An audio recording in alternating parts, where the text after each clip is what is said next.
그래서 시간이 많이 지났기 때문에 바로 말씀을 들어가도록 하겠습니다. 갈라디아서 3장을 찾아주시기 바랍니다. 갈라디아서 3장 되겠습니다.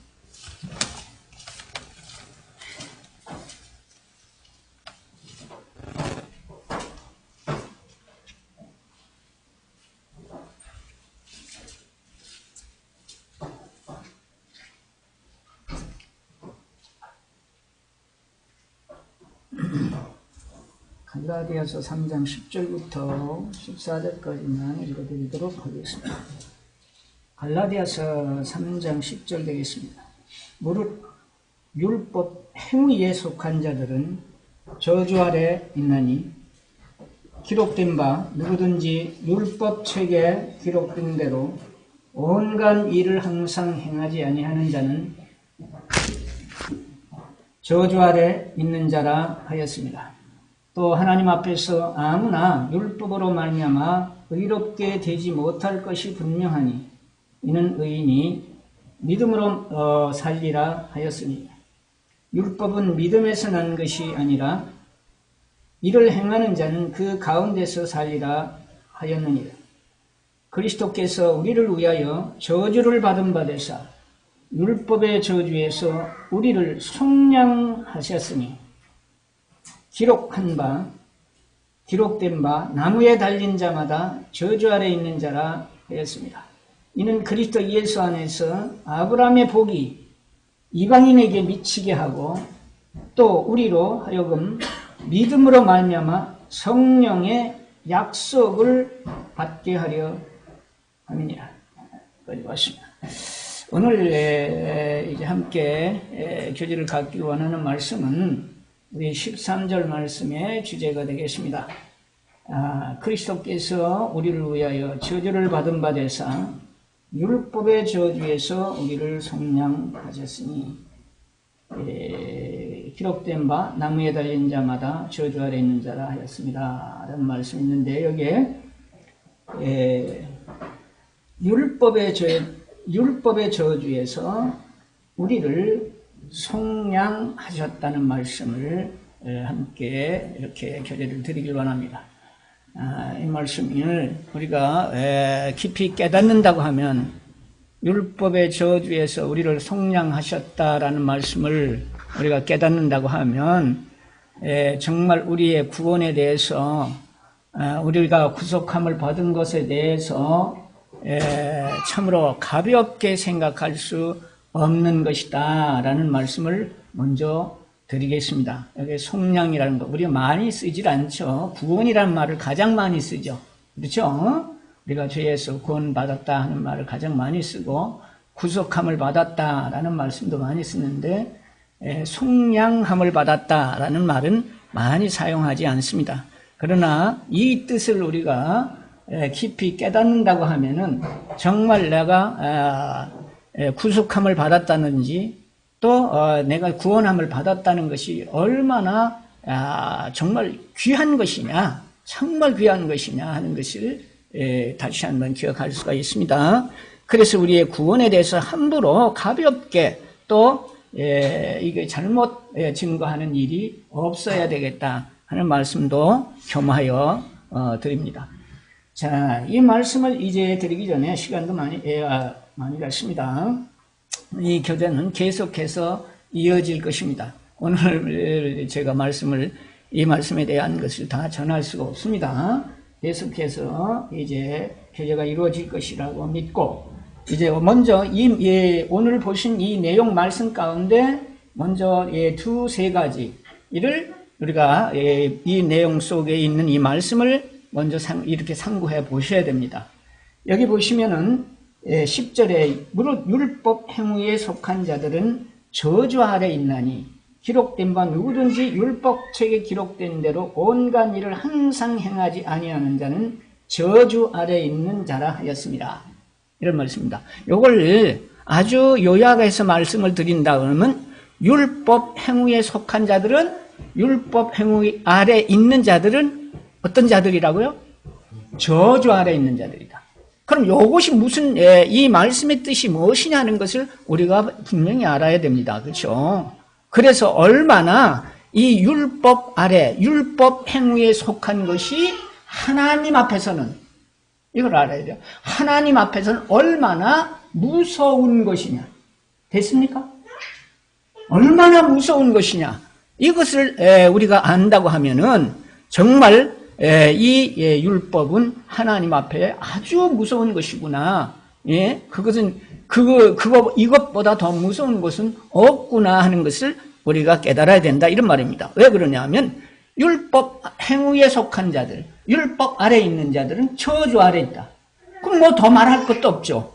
거기서 어떠한 복을 받기를 원한다든지 용서를 받기를 원한다든지 뭐 이렇게 한다는 것은 정말 있을 수도 없는 것이다라는 것을 생각해야 됩니다.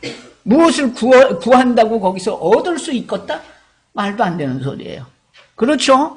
그래서 이것이 얼마나 무서운 소리냐 하는 것을 지금 이 세상에 사는 모든 사람들이 실감이 안 되고 있다. 그리고 율법 행위라고 말하면은 나는 율법 행위를 따라 살지 않아, 이렇게 쉽게 가볍게 말할 수 있을런지 모르겠습니다.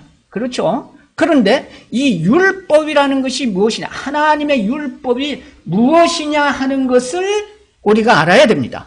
하나님의 율법, 이 율법을 하나님께서는 무엇라고 말씀하셨느냐, 이것부터가 자세히 알지 못하고 있어요. 무슨 율법을 하나의 십계명으로만 생각하고 있어요.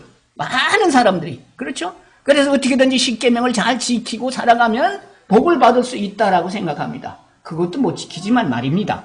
그러나 이 십계명은 아주 단순한 것뿐이에요. 아시겠어요? 그러면 이 율법이라는 것은 무엇을 가르쳐서 율법이라고 말했느냐, 이것부터 우리가 정확하게 오늘 알고 지나가야 이 말씀에 대한 뜻을 더 깊이 깨달을 수 있게 해주신다, 이런 말씀을 드릴 수 있겠습니다. 무엇을 율법이라고 말씀하셨을까요? 우리가 이런 말씀을 보면은 이제 다시 율법을 주실 때에 그 말씀을 찾아 돌아가서 보셔야 됩니다. 뭐라고 말씀하셨느냐, 율법을 주실 때에. 우리가 신명기 4장을 먼저 가서 보시겠습니다. 신명기 가서 보세요.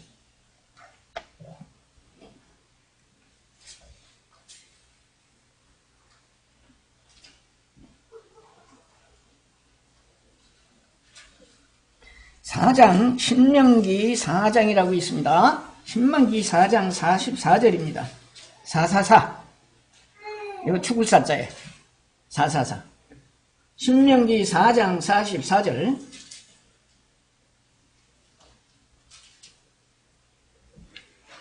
자, 이거는 이 율법에 관한 것이 이제 여기서부터 다 쭉 말씀하신 건데, 그것을 다 우리가 이 말씀을 통해서 보실 수가 없어요. 중요한 부분만 우리 함께 보시면서 우리가 그 뜻을 함께 깨닫기를 원합니다. 44절 보면 모세가 이스라엘 자손에게 선포한 율법이 이러하니라.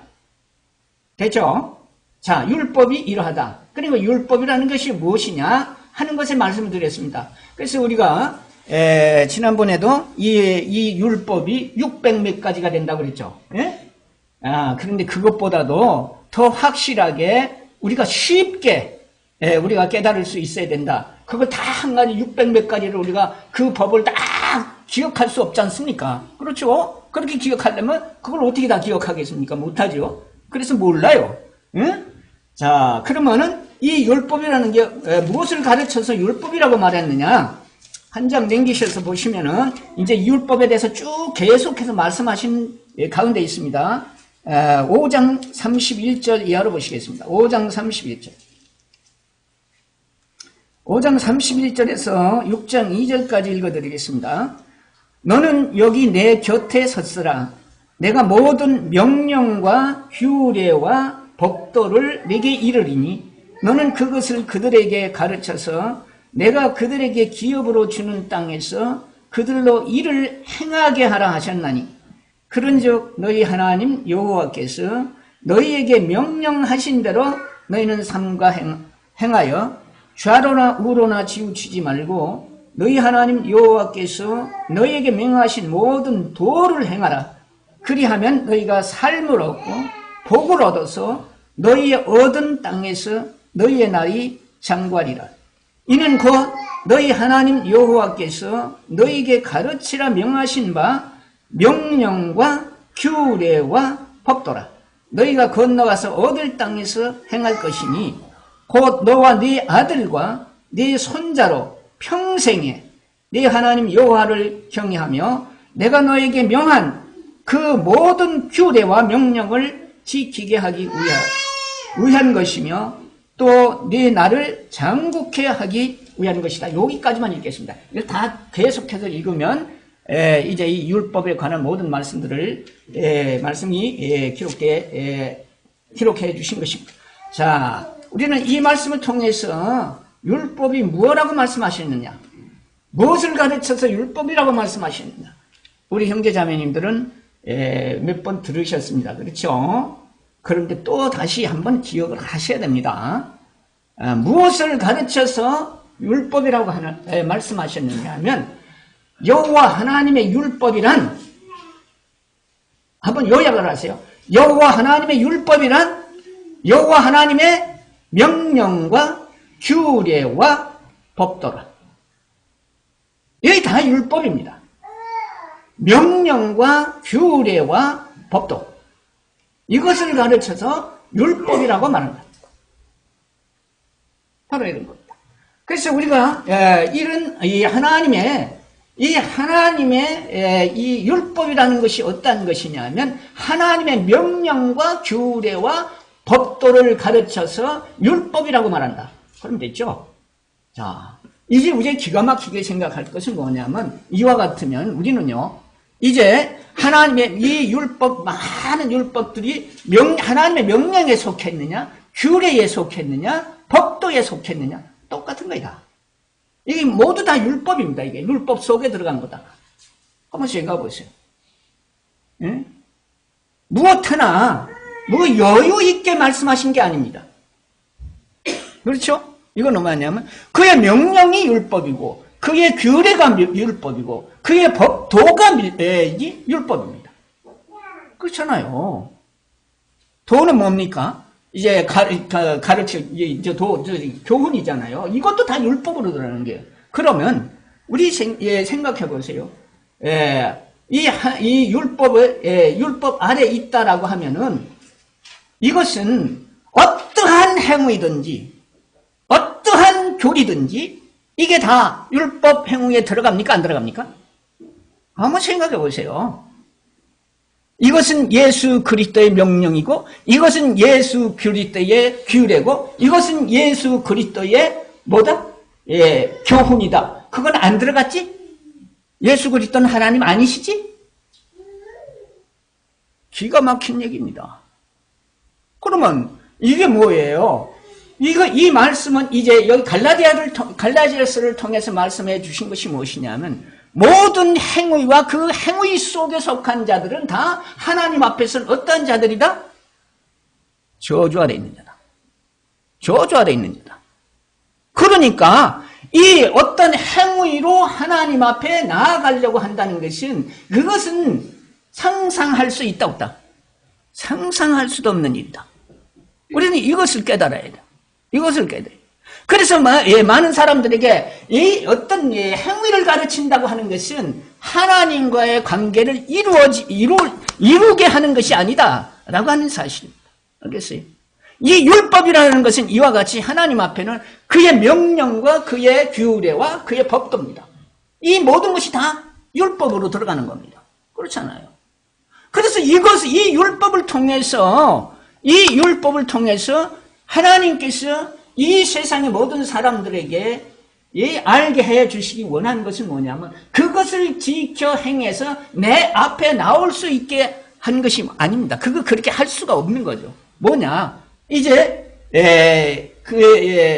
너희들로 하여금 너희들 자신을 알게 해준 겁니다. 자신을 어떻게 알았죠? 어떻게 알게 했습니까? 우리가 죄인인 것을 알게 해주시고 이제 이 죄로부터 구원함을 얻게 하는 것은 나한테 돌아올 수 있게 하는 것은 이제 나의 사랑과 나의 긍휼을 통해서 나의 은혜를 통해서 돌아오게 한다라고 하는 사실입니다. 그래서 이것이 얼마나 엄격한 것이냐 하는 것을 우리가 알아야 돼요. 그런데 계속해서 이것이 전해지지 아니하고 이 하나님의 사랑과 긍휼하심과 그의 은혜가 증거되지 아니하고 행위를 전한다는 것은 모든 사람들을 하나님 앞에 어디로 끌고 가는 거냐? 저주를 받게 하는 것이다. 알겠어요? 아무도 행위를 통해서 하나님 앞에 온전함을 얻을 수 있는 자가 있다 없다? 한 사람도 없다. 바로 이런 것입니다. 그래서 오늘 이 말씀을 통해서 정말 여기서 우리에게 알게 해주신 것이 무엇이냐? 율법 행위에 속한 자들은 저주 아래 있다. 누구든지 율법책에 기록된 대로 온갖 일을 항상 행하지 아니하는 자는 저주 아래 있는 자라 하였습니다. 하는 말씀에 대한 그 뜻을 다시 한번 깊이 깨닫고 정말 왜 이렇게 말씀하셨을까 하는 것을 이제부터 우리가 이 말씀을 통해서 그 뜻을 깨달을 수 있어야 되겠다는 사실입니다. 또 한 가지 말씀은 바로 이런 말씀입니다. 이 말씀도 11절 12절 말씀도 11절도 또 하나님 앞에서 아무나 율법으로 말미암아 의롭게 되지 못할 것이 분명하니 이렇게 되어 있어요. 율법으로 의롭게 될 사람이 있다 없다? 없는데 그러면 하나님은 어떻게 하면 죄인을 받으신다. 이게 오해예요. 예수 그리스도께서 세상에 오셔서 무엇입니까? 죄인들을 사랑하셨어요? 안 하셨어요? 죄인을 사랑하셨어요. 그렇죠? 그러니까 여기에 머물러 있어요. 모든 사람들이. 하나님은 지금도 죄인을 사랑하는 줄 알고 있어요. 지금은 하나님은 어떻게 하신다고 그랬습니까? 지금 하나님은 성령의 하나님은 죄에 대해서 사랑한다고 그랬습니까? 책망한다고 그랬습니까? 이렇게 잘 알면서. 그러면 하나님이 지금도 죄인을 사랑하고 있다면은 제가 말하는 게 바로 그런 겁니다. 지금도 하나님이 죄인을 사랑하고 있다면 죄인이 무엇에 구원을 받아야 됩니까? 하나님의 사랑을 받고 그냥 있으면 되지. 그렇잖아요. 하나님이 사랑하는 자를 버리겠어요? 안 버릴 거 아니야. 그러니까 많은 사람들이 이런 생각을 가지고 있는 것 같아요. 하나님은 사랑이시다. 그러니까 하나님께서 나를 멸망시키지 않을 것이다. 나를 지옥에 보내지 않을 것이다. 웃기는 소리 하지 말아요. 그렇게 하고 있어요. 그렇게 하고. 그러니까 언제든지 나는 하나님의 사랑을 받고 살아가는 자다. 이런 착각 속에 살아갑니다. 아시겠어요? 하나님의 사랑이라는 것은 어느 때 끝났느냐? 자기 아들을 십자가의 죽음으로 내어주고 그를 다시 부활시키신 후에 다시 데려간 여기까지 끝냈어요. 하나님의 이 세상의 죄인들을 사랑한 그의 사랑은. 이것을 몰라요. 그런데 지금도 그 일이 이루어졌습니까? 안 이루어졌습니까? 이루어져서 몇 년이 지났습니까? 2000년이 지났잖아. 그런데 지금도 하나님은 계속해서 죄인을 사랑하고 있다 그래요. 이상하잖아요. 이게 이상한 거예요. 그래서 하나님이신 성령이 오셔서 이 세상에 증거한 것이 무엇이냐? 나는 죄에 대해서 사랑하러 온 것이 아니라 이제 나는 책망하러 왔다. 세상의 의에 대해서도 책망한다. 세상의 심판에 대해서도 책망한다. 이거예요. 그래서 지금은 하나님은 이 세상의 죄에 대해서, 세상의 의에 대해서, 세상의 심판에 대해서 다 책망한다. 이런 말입니다. 그럼 뭐예요? 세상 모든 사람들이 다 책망받을 수밖에 없는 거예요. 죄인만 책망받는 게 아니에요. 세상의 의인도 책망받고 세상의 심판자도 책망받아요. 그렇게 됐잖아요. 그러니까 모든 사람이 다 어떻게 돼야 돼? 모든 사람이 구원을 받아야 돼? 안 받아야 돼? 구원을 받아야 돼. 그래서 제가 그런 말을 했어요. 그렇죠? 지난 수요일 전인가 언젠가 그런 말씀을 드렸죠. 왜 사서 고생을 하느냐? 부자는 구원 안 받아도 되냐? 권세를 가진 자는 구원 안 받아도 되냐? 세상의 모든 사람이 차별이 없다고 말씀하셨다. 구원받는 데는 차별이 없다. 가난한 자만 구원해 주시는 하나님이 아니에요. 지금은 예수 그리스도가 세상에 왔을 때는 가난한 자들을 더 챙겼어요. 그렇죠? 그런데 지금은 하나님께서는 부자, 가난한 자, 권세 있는 자, 자유자 어떠한 자든지 차별이 있다 없다? 차별이 없다고 로마서 몇 번씩 말씀을 하셔야 합니까? 몇 번 더 해야 될까요? 거기에 몇 번 차별이 없다는 말씀이 성경에 얼마나 많이 있어요? 더 좀 말씀하셔야 될까? 하나님께서 차별이 없다, 차별 없다? 그런데 왜 사서 고생을 하느냐? 일부러 저 오지에 들어가서 거기 가서 왜 그 사람들한테만 복음을 전해서 그 사람들만 구원받아야 됩니까? 아니 그런 고생하지 않아도 얼마든지 자기 주변에 복음을 전해서 구원받을 사람이 있습니까? 없습니까? 그 한 영혼이나 이 한 영혼이나 같다 다르다 똑같잖아. 왜 사서 고생하려고 그래? 뜻이 다른 데 있지. 뜻이 다른 데 있어. 목적이 다른 데 있어. 그거 솔직하게 내가 찔러버릴까? 그만둬. 그 얘기 하려면 시간이 없어. 그러니까 알아서 하십시오. 그래서 여기서 가장 중요한 것은 무엇이냐 하면 바로 이와 같이 모든 사람이라고 했을 때는 차별이 없다 이런 말입니다. 누구든지 다 구원받아야 되는 거예요. 세상의 의인이든 세상의 심판자들은 뭐 자기들이 하나님 앞에서 당당히 하나님의 의롭다함을 얻지 못해서는 그것도 소용없는 거예요. 똑같은 거예요. 그래서 여기에 이 율법으로는 의롭게 될 사람이 하나도 없다.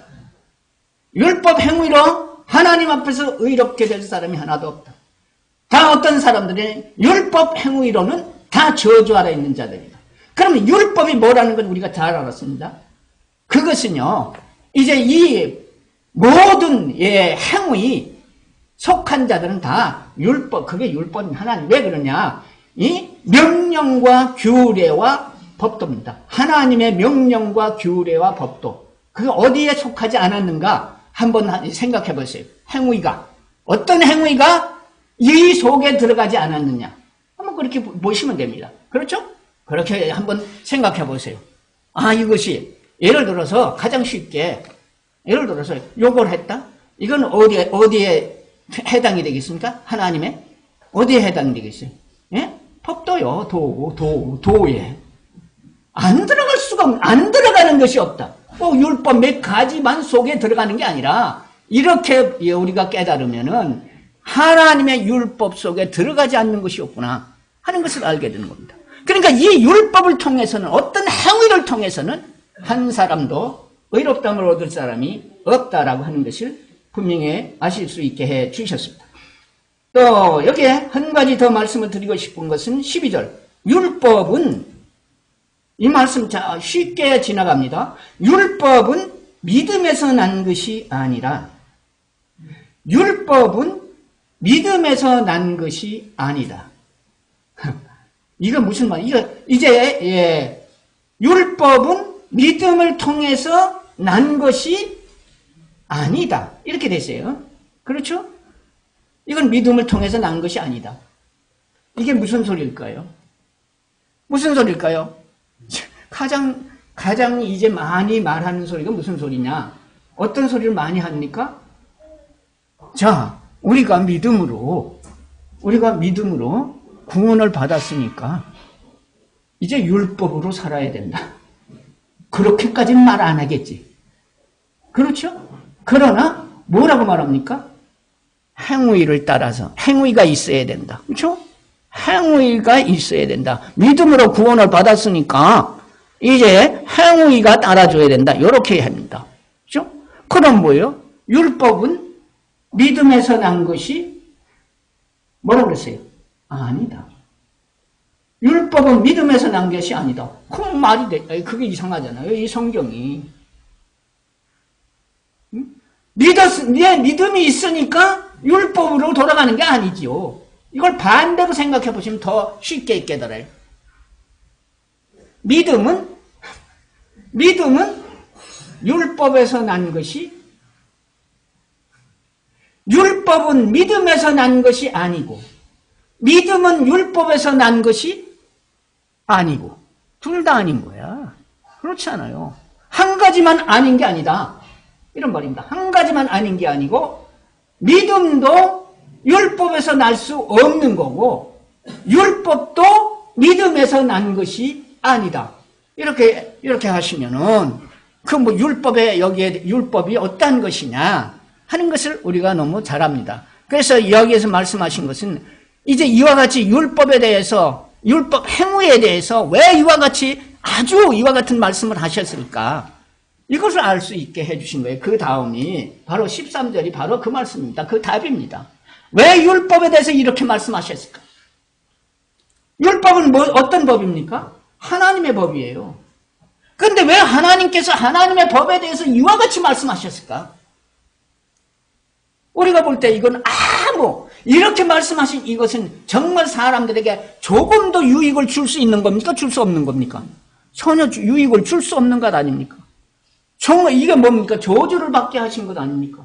그러면 율법은 결과적으로 하나님께서 율법을 주실 때 우리 사람들을 저주하기 위해서 주신 것이냐? 오늘 이렇게 나올 거 아닙니까? 왜 이와 같이 말씀하셨을까? 왜 이런 말씀을 하셨을까 하는 겁니다. 그것이 이제 13절에 그리스도께서 우리를 위하여 저주를 받은 바 되었다. 이런 말씀입니다. 그리스도께서 우리를 위하여 저주를 받은 바 되었다. 여기 우리라고 했는데 우리 한번 생각해 보세요. 우리라고 그러니까 나라고 생각해 보세요. 그냥 그리스도께서 나를 위하여 저주를 받은 바 되었다.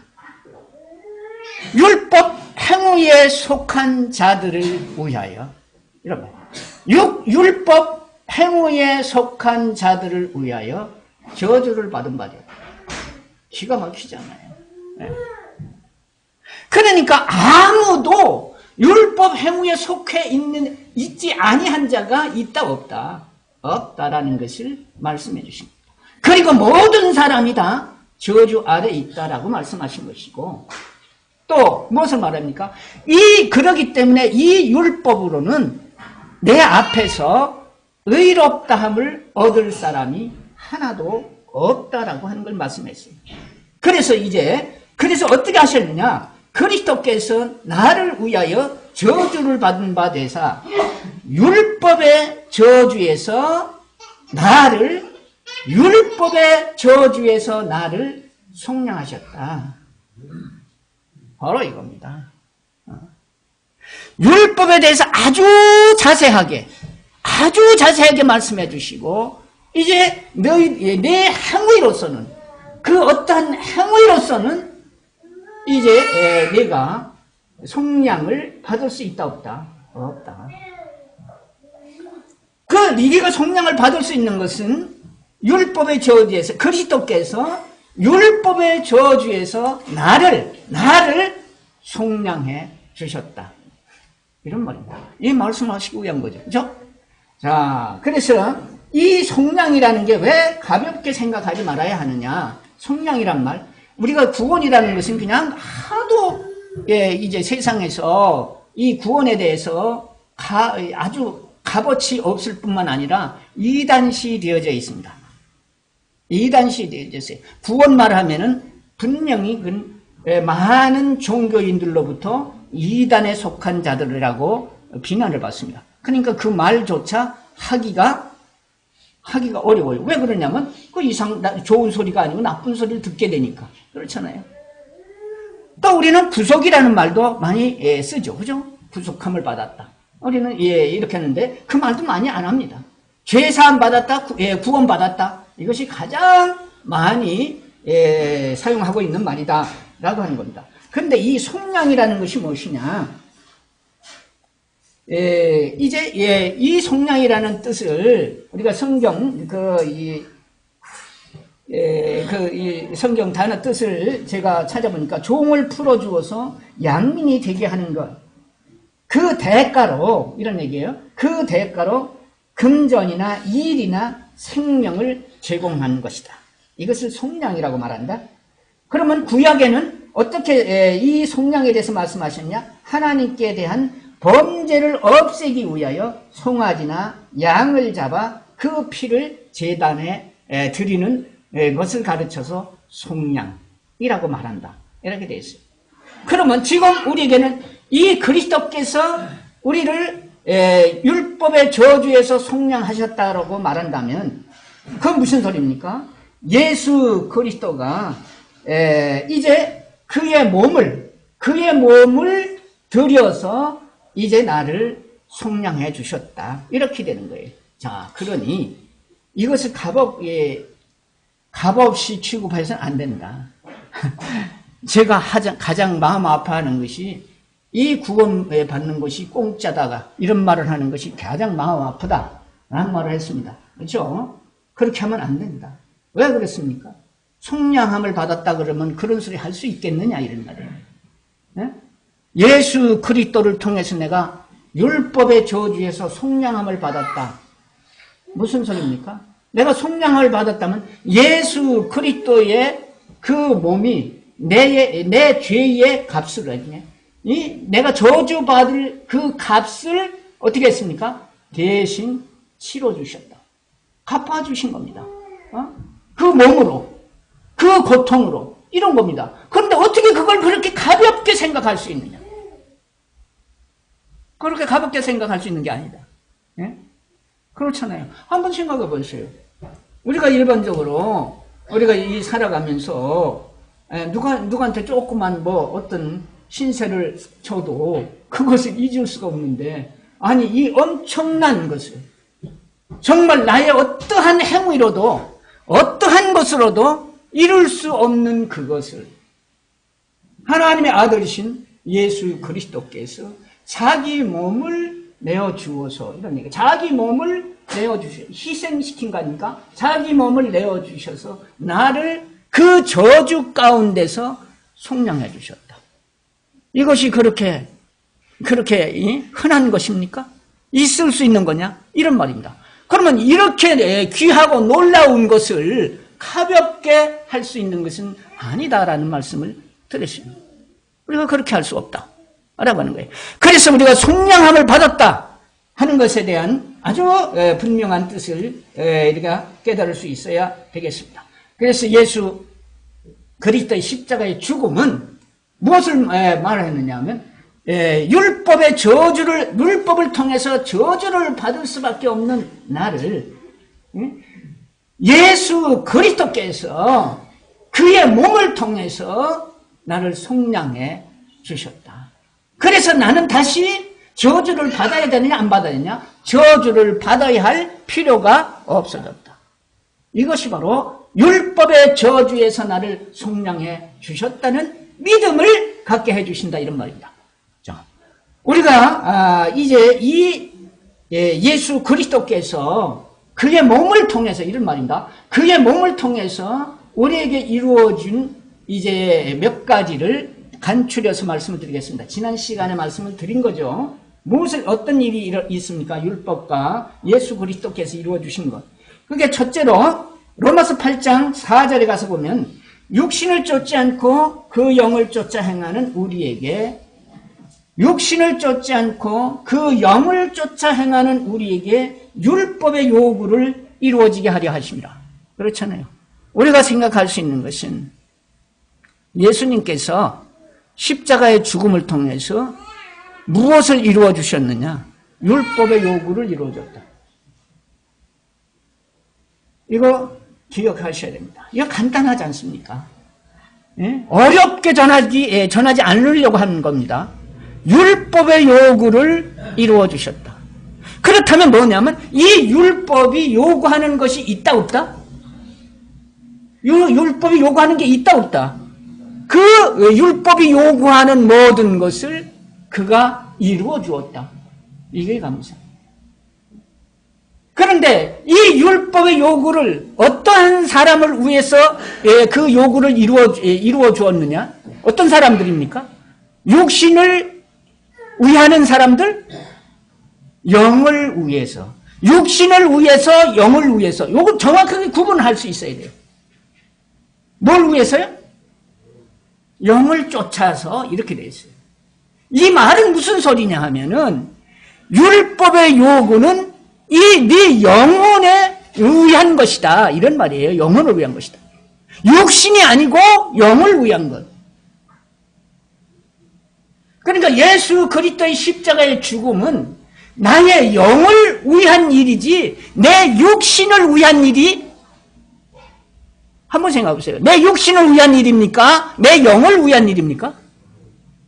내 영을 위한 일 아닙니까? 이것을 분간을 못하는 것 같아요. 사람들이.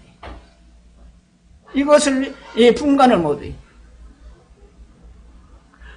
많은 사람들이 예수 그리스도의 십자가의 죽음을 믿는다고 말해요. 그러면 예수 그리스도의 십자가의 죽음은 어떻게 믿는 거냐 이런 말이에요. 내 육신을 위해서 그분이 죽으신 거냐?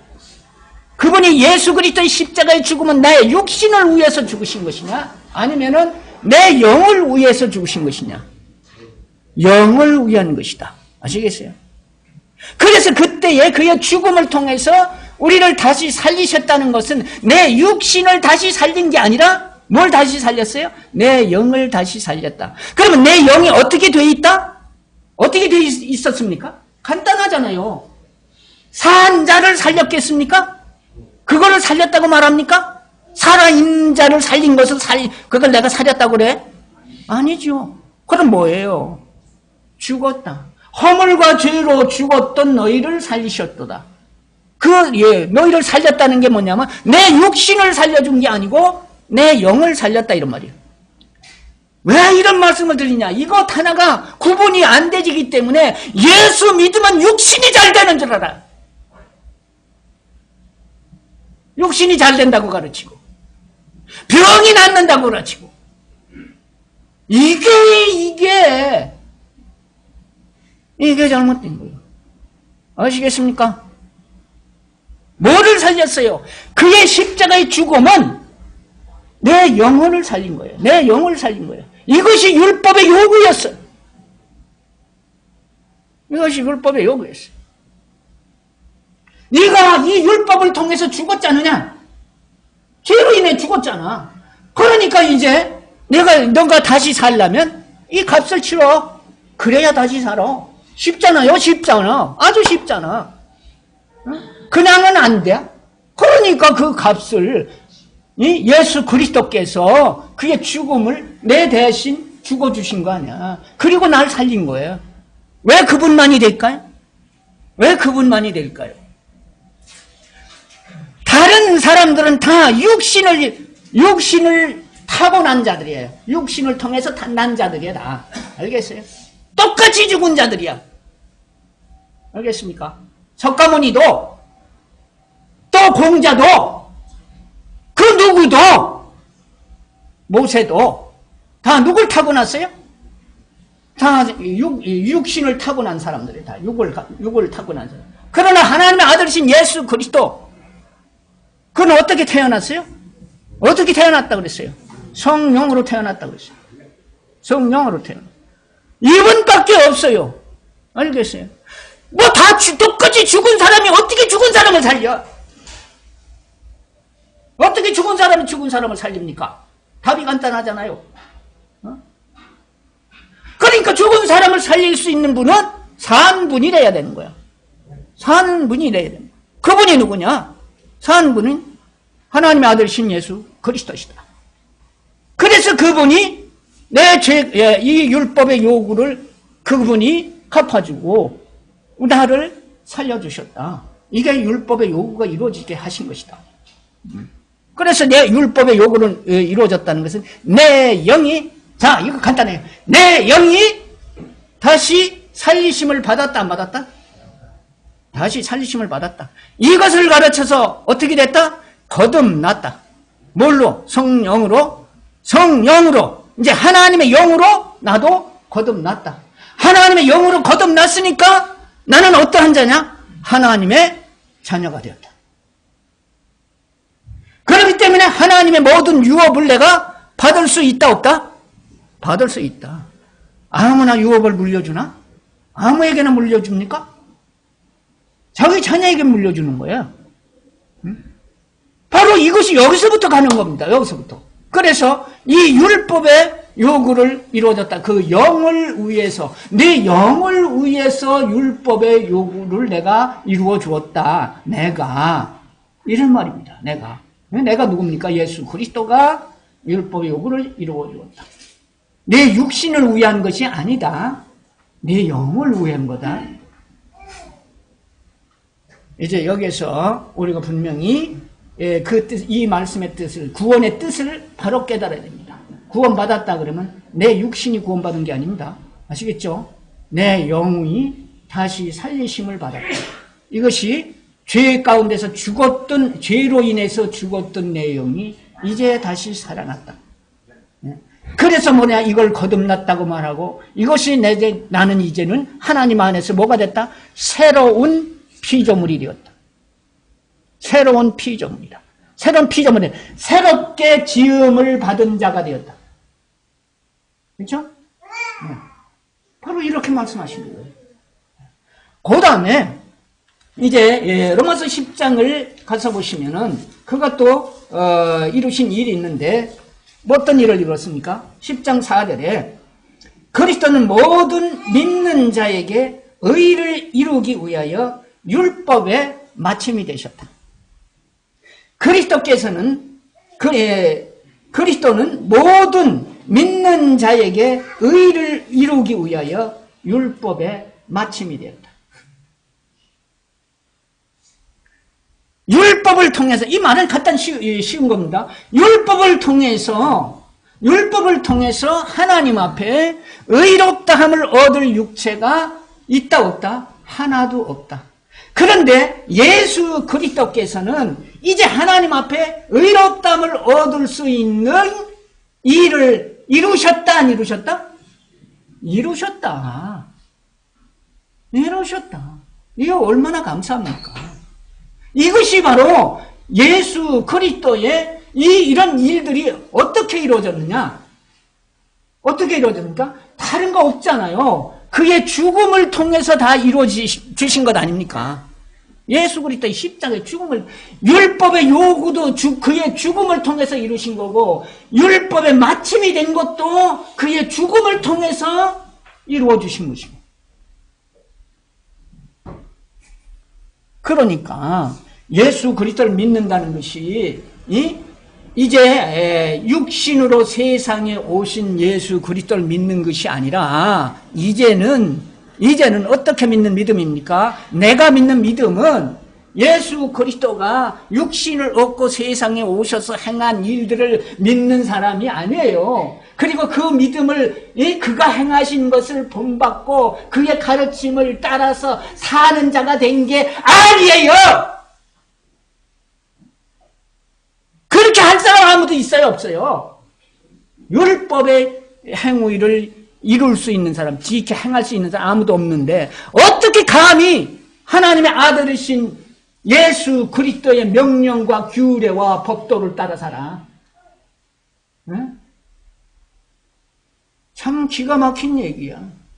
기가 막힌 믿음이야. 칭찬받을 만한 믿음이야. 그렇잖아요.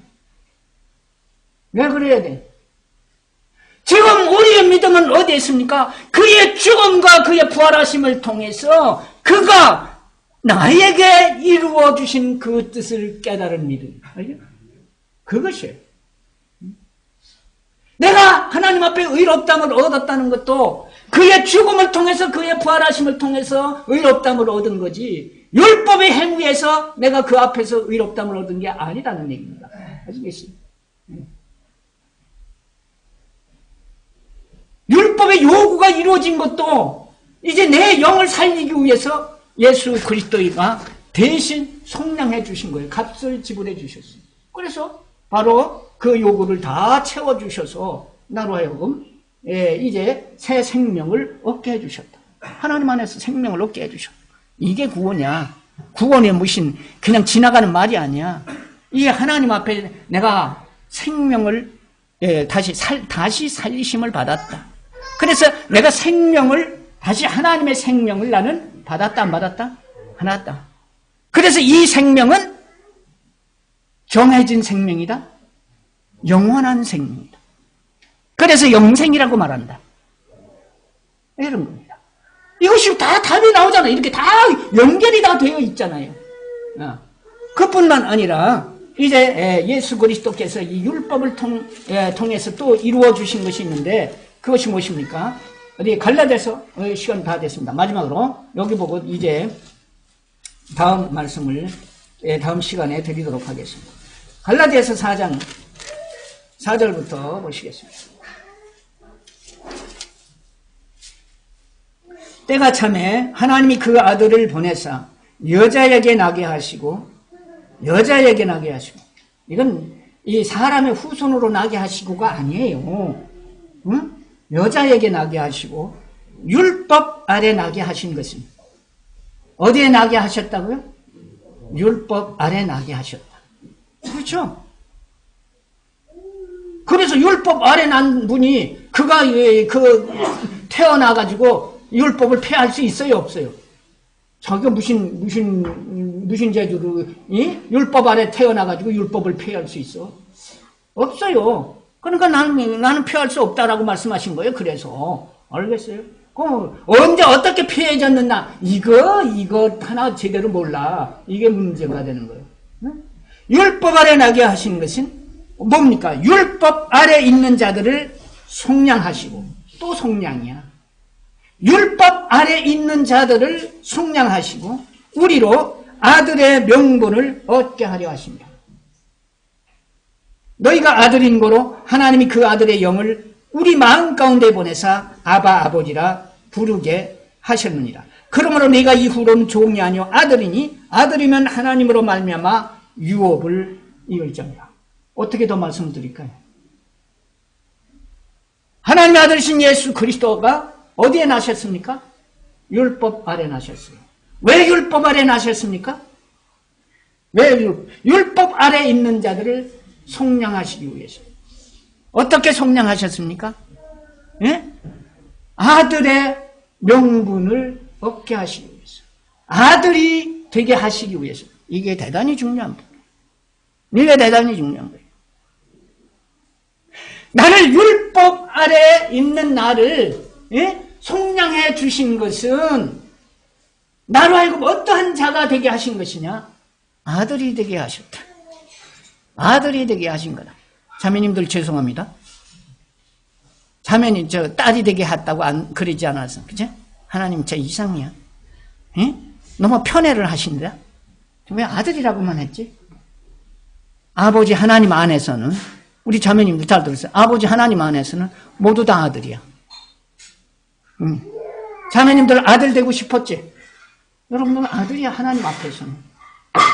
이게 감사한 거예요. 그래서 우리가 성나게 생각할 거 없어요. 예. 우리 모두 다, 이제, 하나님의 아들이 되게 하셨다. 그래가지고, 이들에게 뭘 받게 해서 하나님의 모든 유업을 받는 자가 되게 하셨다. 아들이니까. 바로 이게. 그래서 예수 그리스도가 율법 아래 나셔서 왜 율법 아래 나셨느냐? 왜 율법 아래 나셨느냐? 그럼 차라리 저는 이렇게 생각해요. 아이고 예수님이 차라리 율법 아래 나지 말고 대한민국에 와서 나셨으면 어땠을까? 그런데 그 뜻이 있죠. 왜 했습니까? 대한민국은 이방의 나라예요. 그렇죠? 이방 나라예요. 그런데 거기는 자기 땅이고 자기 나라예요. 그렇죠? 그리고 율법을 주신대요. 그러니까 그 율법 아래 나왔어요. 아무리 율법을 통해서 그들로 하여금 어떤 이 구속함을 받는다든지 하나님께로 돌아올 수 있도록 바랐는데 하나도 안 돼요. 전부 다 하다. 그래서 이거 안 되겠구나. 그들을 속량해서 하나님의 아들이 되게 해야겠구나 하신 것이 하나님의 뜻이에요. 그렇게 하신 거예요. 그래서 거기에 나오셨죠. 그렇죠? 바로 이와 같이 예수 그리스도의 죽음이란 바로 이런 것이다. 바로 이 율법의 요구가 이루어지게 한 것이고 율법의 마침이 되어주시고 율법의 저주에서 우리를 속량해 주시고 율법 아래 나셔서 하나님의 아들이 되게 하셔서 우리로 하여금 그 유업을 받고 살아가게 해주셨다. 이렇게 요약을 해주시면 됩니다. 자, 그래서 이 일이 어떻게 이루어졌느냐? 또 이 일을 통해서 우리에게 주신 축복이 무엇이냐 하는 것을 좀 더 자세하게 이제 교제를 드리길 원합니다. 그건 다음 시간에 하겠습니다. 시간이 많이 갔습니다. 기도하시겠습니다.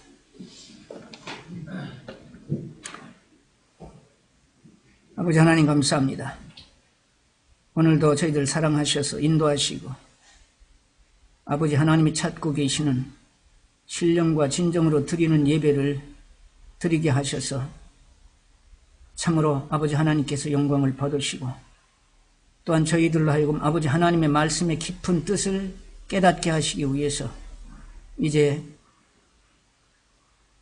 이 한 자리에서 함께 교제케 해주신 것을 감사를 드립니다.